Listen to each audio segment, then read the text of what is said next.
I am so thrilled to see so many of you here. I can't believe it. I mean, I'm so incredibly touched. Some of you came from such a long distance, and I so appreciate that. I want to thank my cheerleading squad who got me here, because I was very hesitant to do this, but I did have a little cheerleading squad that kept encouraging me, and kept encouraging me, and kept encouraging me.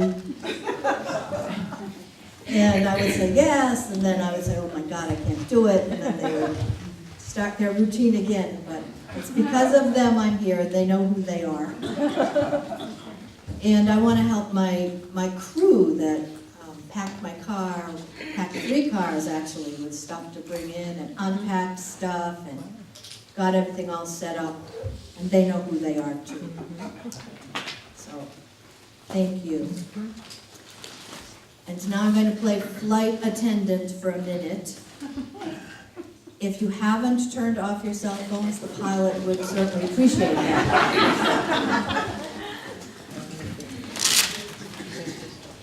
And if you haven't found the bathrooms yet, they are through the doors in the back of this room. One on the right, one on the left. And now I'm going to play teacher for a minute. If you've never been to a reading, there is an etiquette to attending a poetry reading, and it is that you do not clap between the poems. You can sigh, you can smile, you can look enthusiastic, but you do not clap. You don't clap until after the very last poem is read. And I will let you know right before I'm going to read the very last poem. So with all that said, I'm ready to begin walking towards 70. I don't generally memorize my poems, but there is one poem that I have memorized. I think I've memorized it. So I'm going to start with that poem. It's called A Good Poem. A good poem, a really good one, melts like butter on warm toast, seeping into and through you, barely noticeable on the surface, yet filling you with its luscious flavor. I hope my poems fill you today.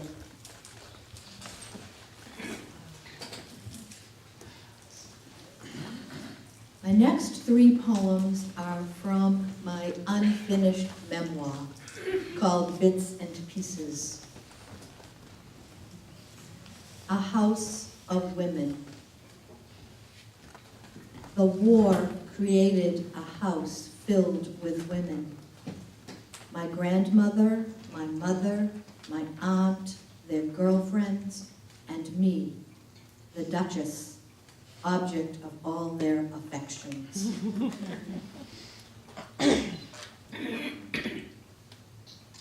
Lessons. My grandmother called me monkey in Greek, not English. She taught me to recite poetry in Greek, not English. She taught me to sing songs in Greek, not English. She taught me to cheat at cards in both languages.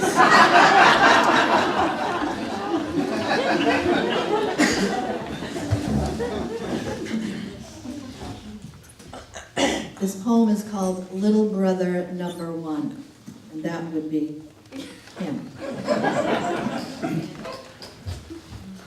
Even though I didn't always like him, especially when he kicked me with his heavy corrective shoes or charged me 25 cents for one little ride on his bike. I did feel a certain loyalty to him. So when John Sullivan, the neighborhood bully, 200 pounds of badass teenage attitude, started picking on him, I stepped in.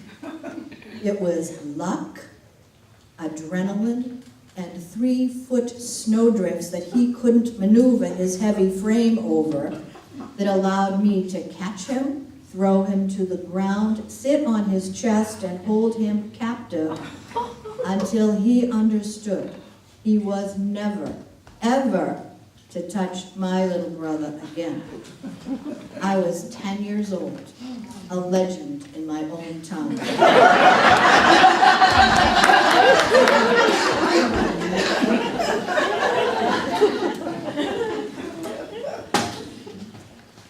I live in a beautiful place and that I love, no matter what the weather. And the next 4 poems were inspired by the view outside my window. Days like today. When I dreamed of living by the sea, it wasn't the sunshine days I envisioned. It was days like today, when the fog obscures the lines between earth and sea and sky, when the mist blurs the pictures outside my windows, when the long-stemmed flowers are bent over with the weight of moisture. It was days like today that invite me to stay inside, days like today that slow my pace, quiet my thoughts, and beckon me to go within, so that my inner landscape matches the stillness of the world around me.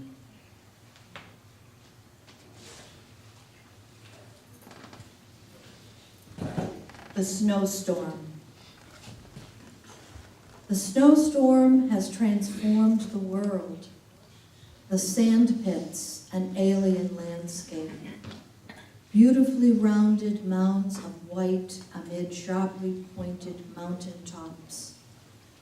The deck furniture, stacked and secured against the railings, a modern-day sculpture of lines and angles. Tiny bird prints on the stark white ground, avian hieroglyphics. Swirling snow stings the skin, darkened sky blocks the sun, the world stands still, immobilized, waiting. I am stilled as well, my heart frozen with indecision.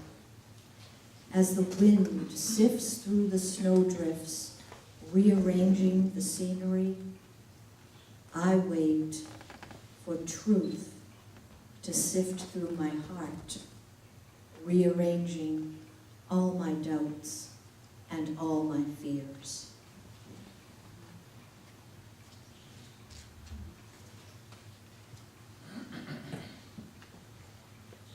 An inside day. Today is an inside day. Sills are soaked with wind-blown rain. Windows are streaked with streams of water. Not a speck of blue in the sky. The steel-gray sea ripples with foamy white waves rolling one after the other to shore. Today is an inside day. A day for reading a favorite book, watching old movies, and playing board games with friends. A day for grilled cheese sandwiches and tomato soup served in thick-handled mugs. A day for remembering and sharing long-forgotten stories of childhood adventures. Today is an inside day. A day with endless time for daydreaming or listening to the alternating rhythms of falling rain and the sweeping sounds of wind through the trees. Today is an inside day, a day for noticing the quiet messages of your own heart.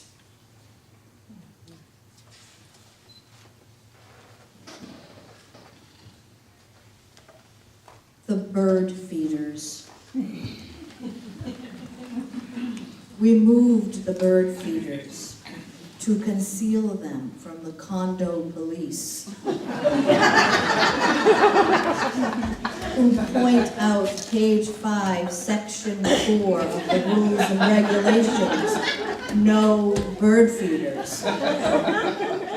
Now, instead of hanging from the deck roof in full view, they sit on a little wooden table next to the slider door. It took only a day for our feathered friends to adjust. I sit in the blue rocker on the other side of the glass. Only 12 inches separate us, and yet the birds seem unperturbed.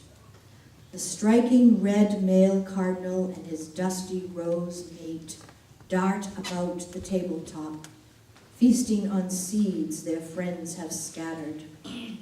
The ocean wind ruffles the tiny tufts of hair that decorate their heads, and I have a front row seat, an unexpected gift of this unwanted turn of events.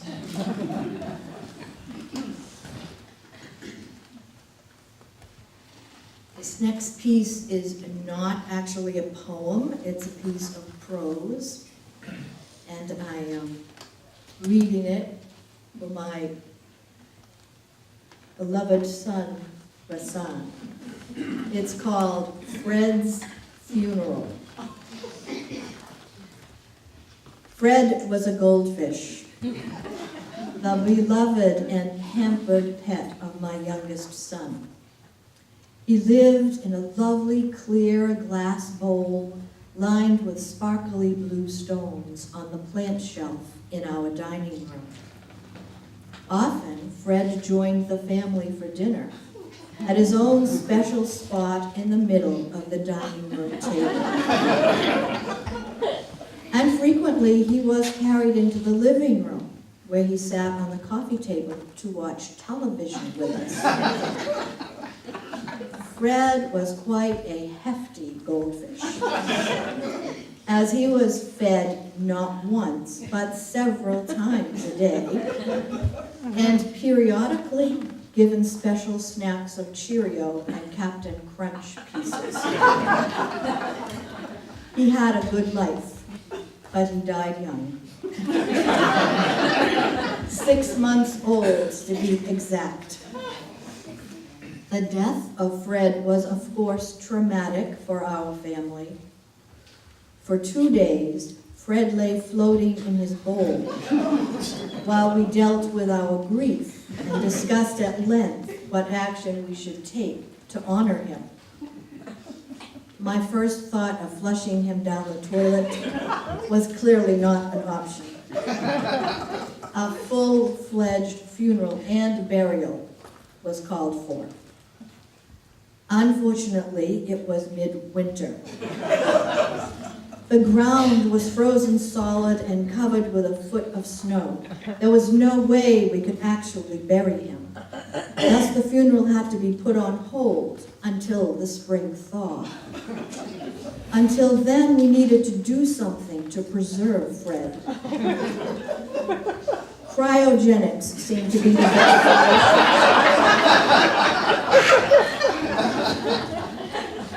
So Fred was gently placed in a 35mm film container and stored in the kitchen freezer next to the chicken nuggets and frozen peas until we were able to prepare a proper place for his burial.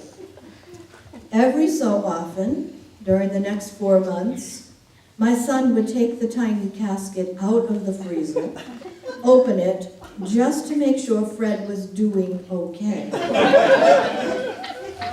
When Fred's Friends who had known Fred in his better days dropped by for a visit. They were given a private show.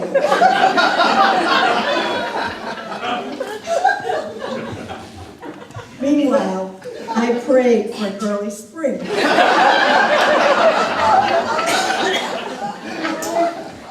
Finally, the snow melted and the ground unfroze.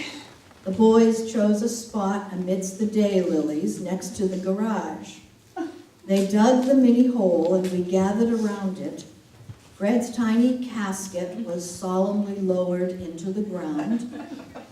My 11-year-old son, never one to shy away from drama and ritual, recited a lengthy, lofty prayer of his own making. And my 7-year-old, a man of few words, gave the stirring eulogy. He was a good fish.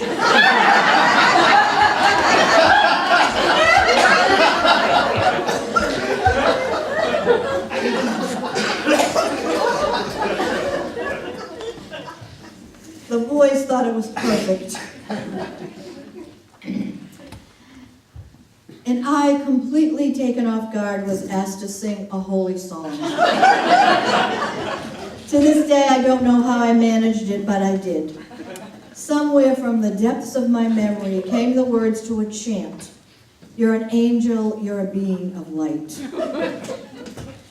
The boys, thinking, of course, that the quietness of my voice was the result of my emotions, rather than my attempt not to arouse the interest of the Fagans and their friends having the first barbecue of the season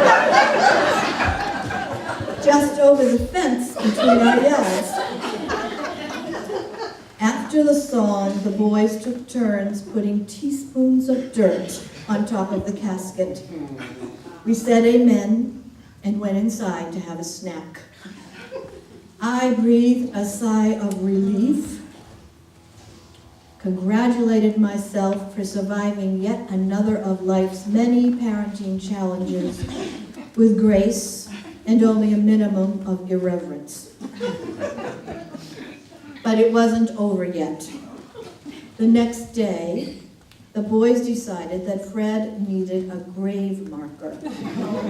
So they set about making a cross for him.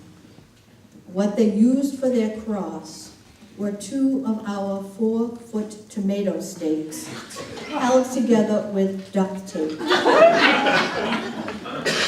This makeshift, completely unattractive, totally supersized memorial graced our yard, fully visible from the street, until the following winter, when thankfully snow and wind knocked it down. Again, I thought it was over, and we could go on with our lives without Fred. But alas, the boys wanted something more permanent, something that would withstand all kinds of weather. What they found was a huge rock that weighed at least 30 pounds. Painstakingly, they rolled it from behind the garage and rested it right in the middle of the daylilies, above Fred's grave. Finally, they seemed to feel some sort of closure. My boys are men now, but the rock still remains a loving tribute to Fred.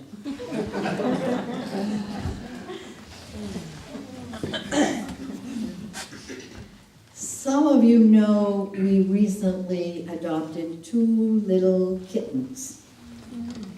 Their names are Shanti and Bindu.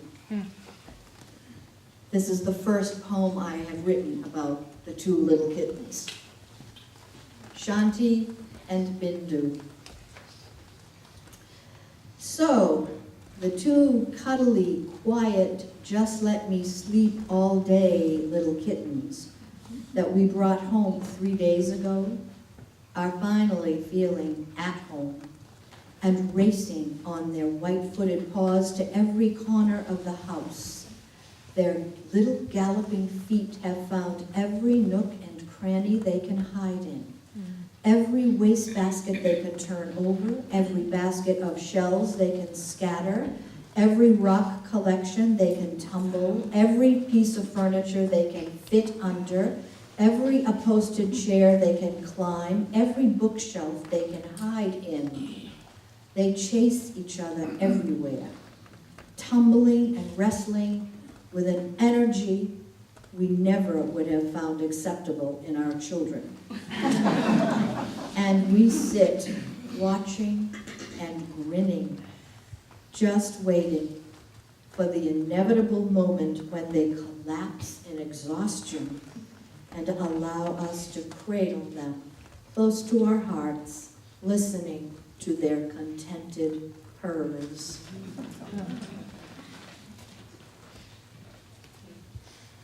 I'm going to read 3 poems on dreams,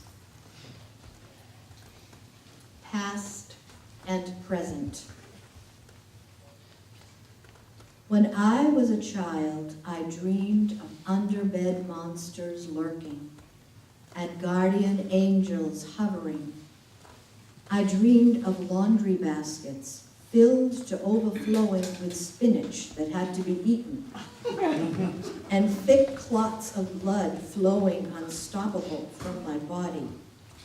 I dreamed of fires leaving me homeless and death leaving me motherless. I dreamed of falling, falling, falling, and startled myself awake just before landing. I dreamed of joyful, leaping steps that propelled me 20 feet at a time. And I dreamed of flying, flying, flying. Today, I dream of grown men as little boys, of dead parents as young and vital, of old loves as withering bouquets, of new loves as soft whispers. I dream of musicals, whole and complete, with songs, dances, and dialogues that would land me on Broadway for sure. I dream of movie scores that play in the background of my life. I never fall anymore, and though my body has forgotten the childlike power of flight, there are times when my spirit soars. In my dream. In my dream, my wide flowing white cotton pants billow in the wind. The tiny silver sequins on my angel-sleeved blouse sparkle in the streaming sunlight. I teeter at the highest peak of the mountain, or the very edge of the eave on the sloping roof, or the middle of the wide gaping door of the plain, almost ready, a breath away from letting go, from taking that final step, wondering if I am heading towards a disastrous free fall, or if the graceful currents of the wind will support me as I fly. What becomes of dreams? Some of them turn into amusing anecdotes that make you laugh out loud. Some of them become ghosts that haunt me. Some raise questions that are hard to answer. Some become catalysts for great works. Some I try to forget, and some I struggle to remember.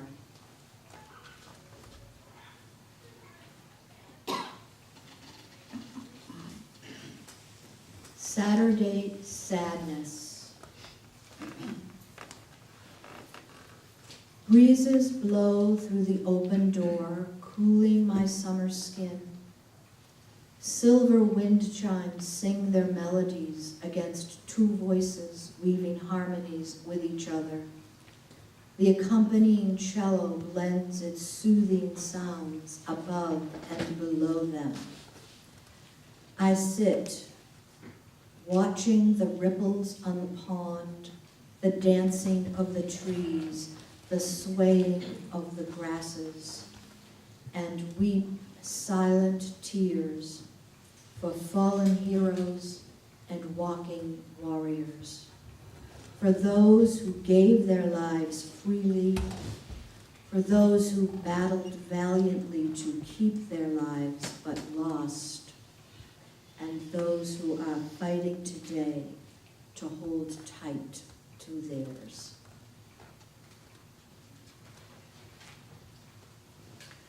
"52 Cliff Street. This house is alive with color, shape, texture, and sound. Every surface holds a trinket, every window pane an artist's display. Hanging treasures, nesting treasures, bundled treasures.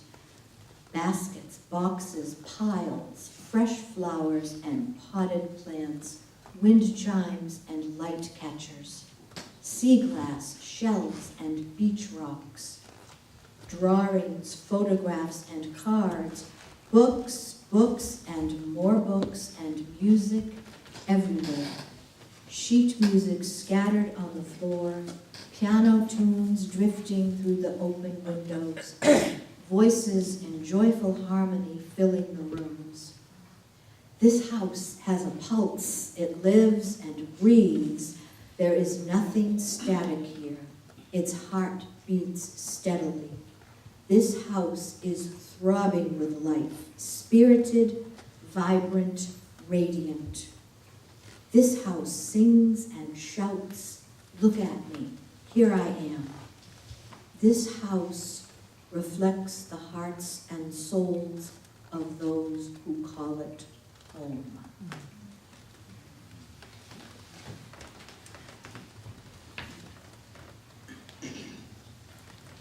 The wolf under the bed.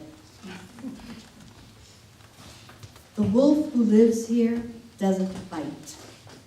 Mostly he stays hidden way under the bed.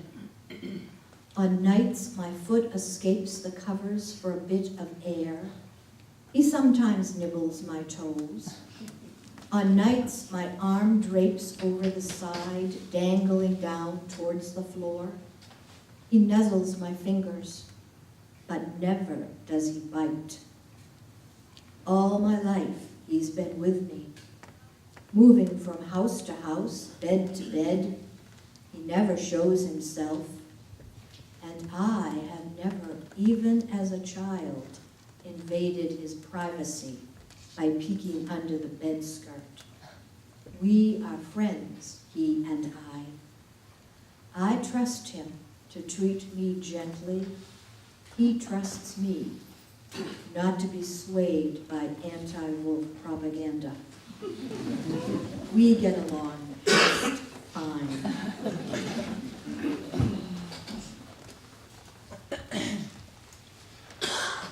I'm going to read another piece of prose for you. This is for all of my friends who were raised in the Catholic Church.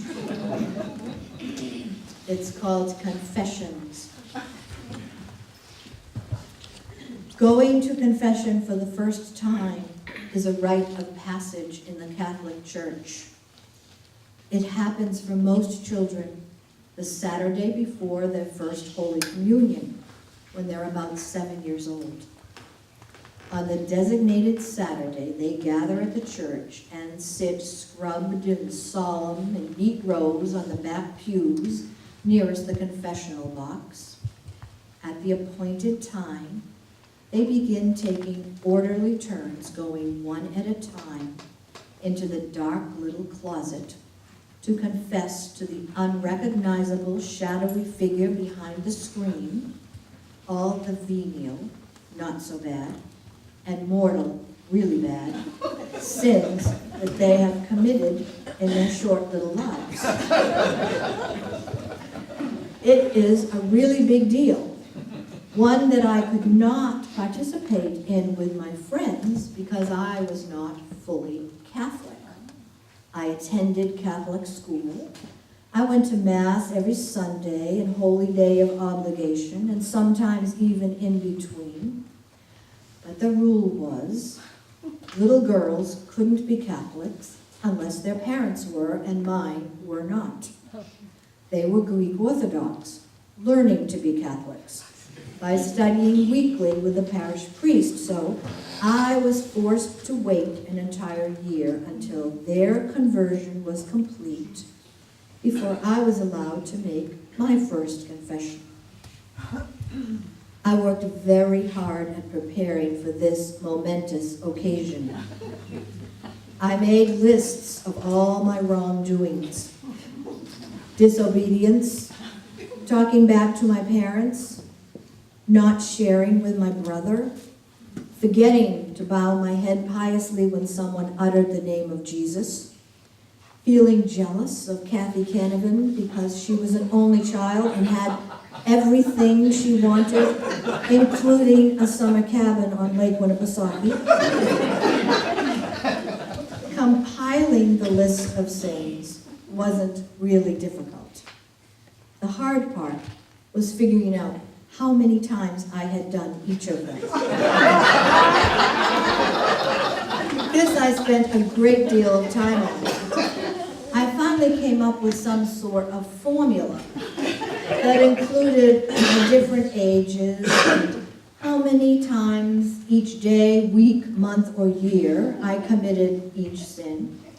I studiously added it all up, recorded the totals on a scrap of paper that I could sneak into the confessional with me in case my nervousness and excitement made me forget the numbers.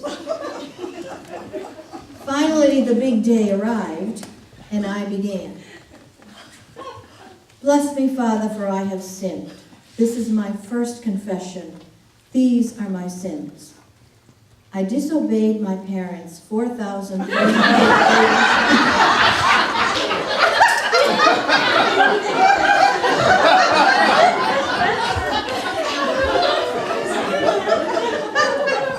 I talked back 2,169. That was as far as I got before the priest tried desperately to cover his laughter by coughing. When he finally got himself under control, I continued with my litany. He absolved me, told me to say 3 Hail Marys and 3 Our Fathers, then slid shut the little wooden door over the screen that separated us. Surprisingly, that wasn't the only time I brightened a priest's day with my deadpan seriousness about sinning. To fully understand this next confession, you need a little background. I love meatballs. All my life, I have loved meatballs. Growing up, meatballs were my all-time favorite food. When I was 11, I got my first job. Every Wednesday afternoon, the Haddads would pay me $2 to babysit Stephen and Sally for 2 hours. One glorious Wednesday when I arrived, simmering on the stove was a huge pot of meatballs and sauce. The aroma was exquisite. The gentle bubbling sound was music to my ears. The design of the tiny red splatters on the white stove was a work of art.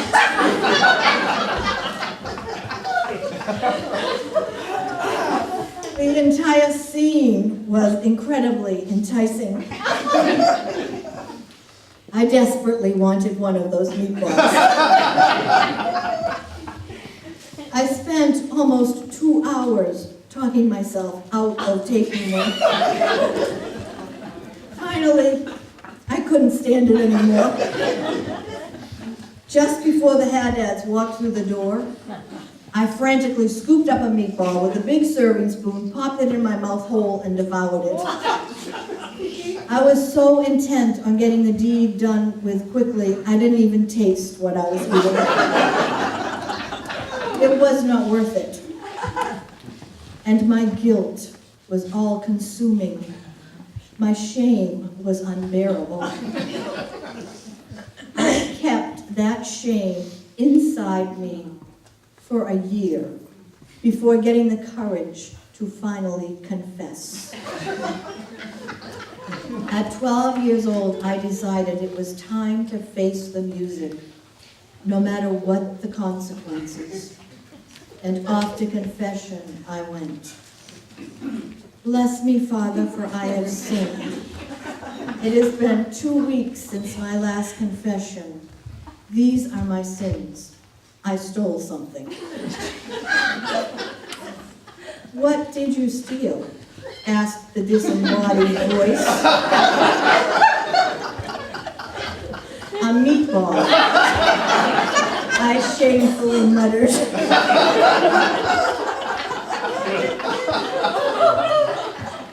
This time the priest didn't even try to conceal his laughter. He just enjoyed the moment, told me not to worry, and sent me on my way.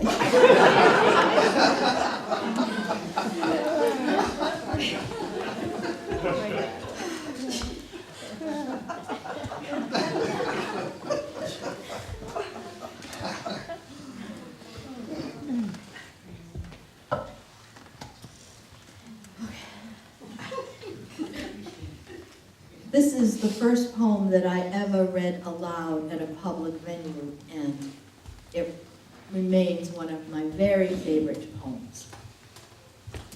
It's called Some of Us. Some of us have names that are hard to remember. Some of us have faces that are easy to forget. Some of us slip silently into this pool of life, leaving barely a ripple in our wake.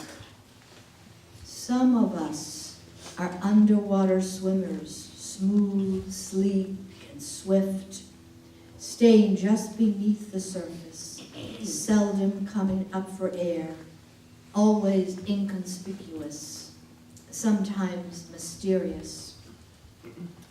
Some of us bend and blend so easily, we remain unseen, unnoticed, as we become the very food you eat, the air you breathe, the buoyant waters that hold you as you splash your way through life. Some of us are unsung heroes, silent partners, secret Santas. None of this diminishes our magnificence. Some of us are satisfied, living lives of simple significance.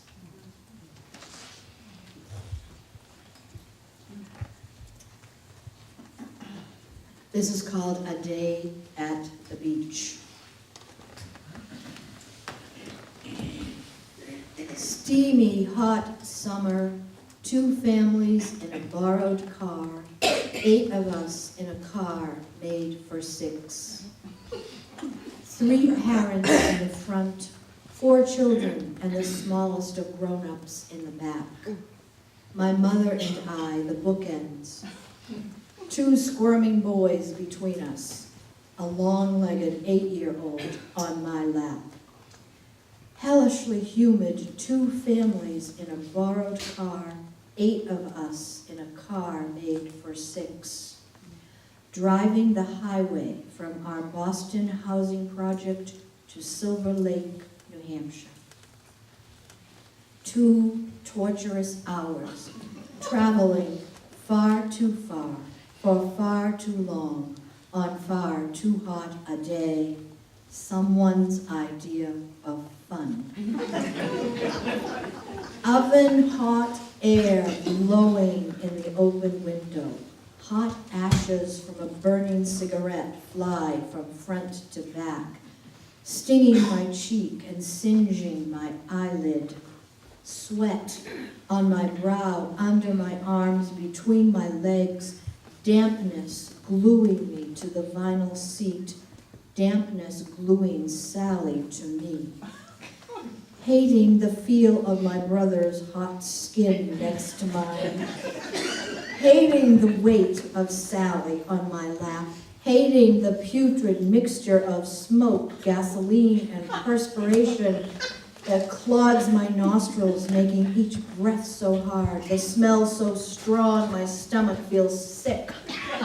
Everyone talking at once, conversations and arguments whirling around my head, highway sounds from outside competing with the cacophony inside, engines blasting radios, honking horns, feel like throwing up.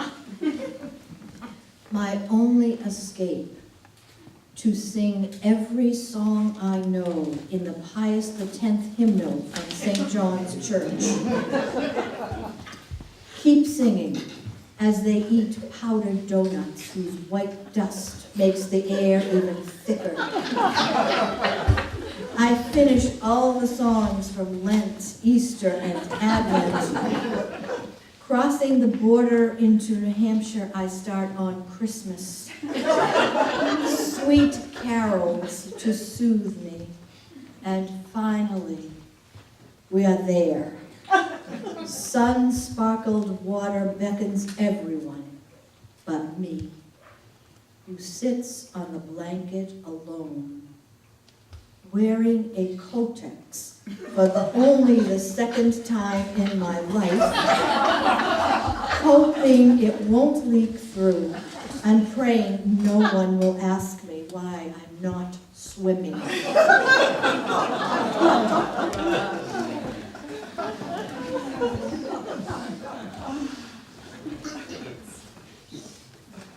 A painter's day. A Monet morning.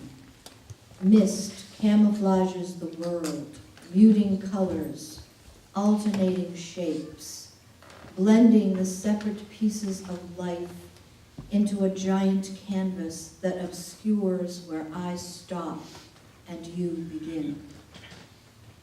A Picasso afternoon. Sun dazzles my eyes, splashing the world with boldness. Vivid colors and dramatic shapes, unrealistic yet recognizable. A picture bigger than life, dwarfing me with its daring arrogance. A Van Gogh evening. Gray-black silhouettes beneath the purple-blue sky, decorated with millions of hand-drawn stars, in deliberate patterns, pulsating with energy, beckoning me to rise up effortlessly with arms outstretched like a child in imaginary flight, luring me with the promise of endless, ordered beauty, tempting me with the comfort of always knowing exactly what is expected of me and where I fit in, no matter what the season or the hemisphere.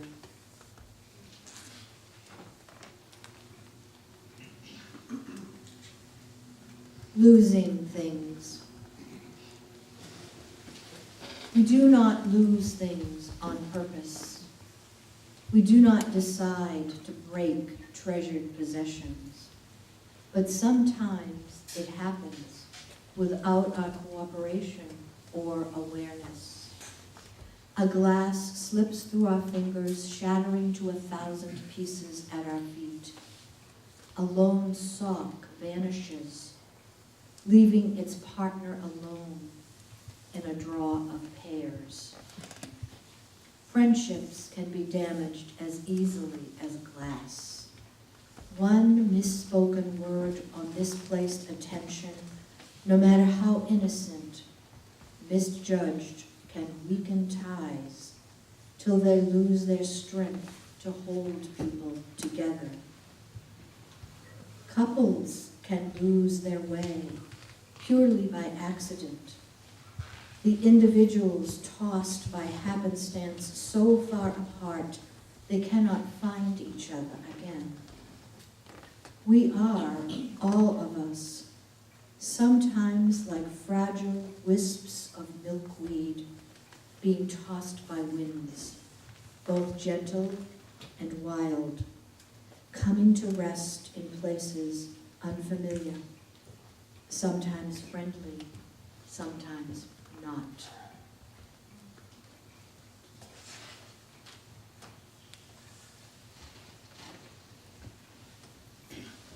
Two blankets. There is nothing to say except how the wind off the pond coming in the open slider door cools my feet, so that I feel the need to drape the white knitted blanket over them, even though it is summer and some people are swimming in the sea. The blanket that came from your son, who doesn't call us or write anymore, and the daughter-in-law who used to like us, but now ignores us. The white knitted blanket that they didn't knit themselves, that drapes over the back of the blue chair we both covet, because it sits closest to the view of the rock wall garden and the hillside sloping to the pond.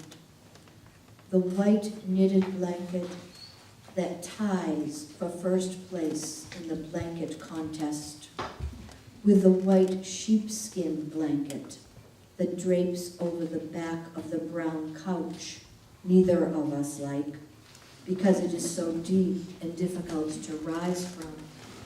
The white sheepskin blanket given to us by my son and my almost daughter-in-law, who do call and text and visit and seem to like us very much. In winter, you and I sit sometimes side by side on the uncomfortable couch, feeling quite comfortable and comforted, wrapped in both blankets, watching the flames in the fireplace and talking about the little boys we once knew.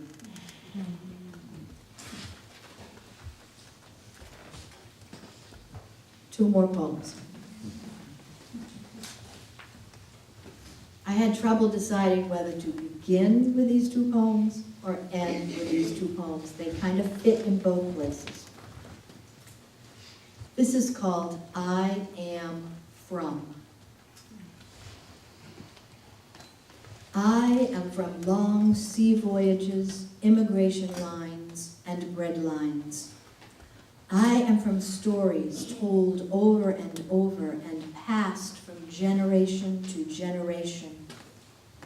I am from tall, stern Papu in his three-piece suit, little Yaya in her bibbed apron, and big Yaya with her waist-length white braid.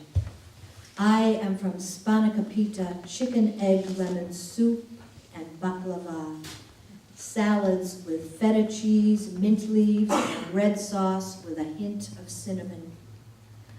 I am from tea leaf readers and violin players, book writers, song singers, and picture painters. I am from big tin cans filled with buttons and small tin cans filled with hard candy, from shoe boxes overflowing with black and white photos, and dozens of picture albums neatly labeled with dates and captions. I am from music in the morning, noon, and night. Homegrown melodies and store-bought records, tapes, and CDs. I am from dancing in the living room, in the kitchen, and in the summer rain. I am from honest apologies and heartfelt forgivenesses. I am from regrets from the past and hope for the future. I am from yesteryears, the present moment, and a million tomorrows.